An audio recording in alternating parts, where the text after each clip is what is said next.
Well, Mark Regev, the Israeli ambassador to the UK, was at one of this afternoon's commemorations and joins me now. Mr. Regev, why, for you, is Cable Street so important?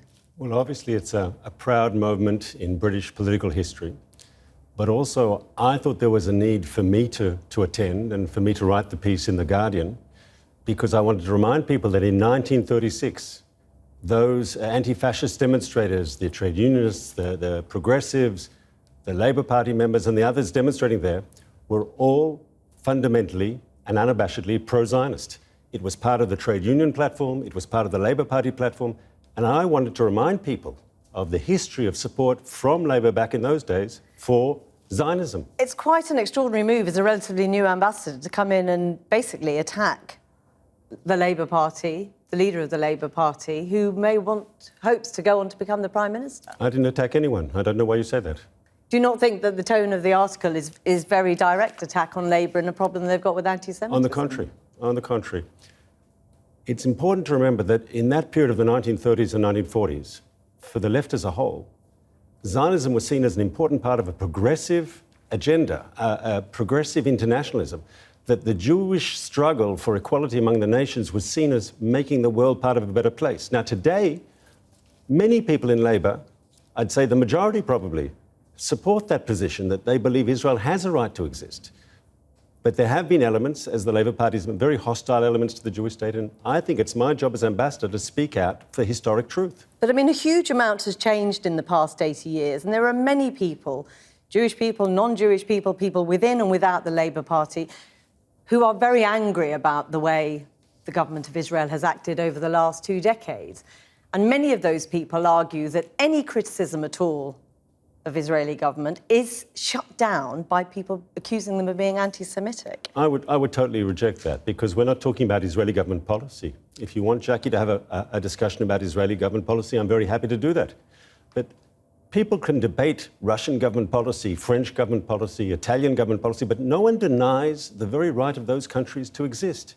Yet some people say that my country has no right to exist, that the Jewish people have no right to national self-determination. What's going on here? But what about the argument that they feel they cannot criticise Israel as a state without being called anti-Semitic? It's a way of shutting down debate. I don't think that's true. I think it's a straw man. The Israeli public, the Israeli press, the Israeli parliament, we have vibrant debates about different policies, what is right, what is wrong, which policy is effective, which policy works, which policy doesn't work. Our parliament mirrors your parliament that way.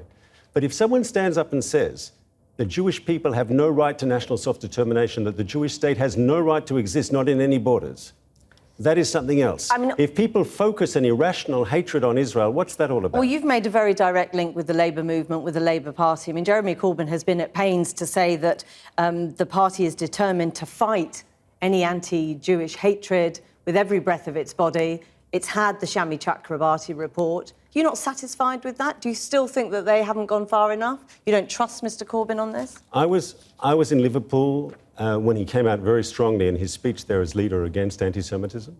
And obviously identifying a problem is an important move into solving an issue. And I hope that we can agree. Obviously, me and Mr. Corbyn don't agree on everything, but I hope we can agree. Your article suggests that you don't yet trust the party. I didn't mention Corbyn once in my article. I want to be very clear.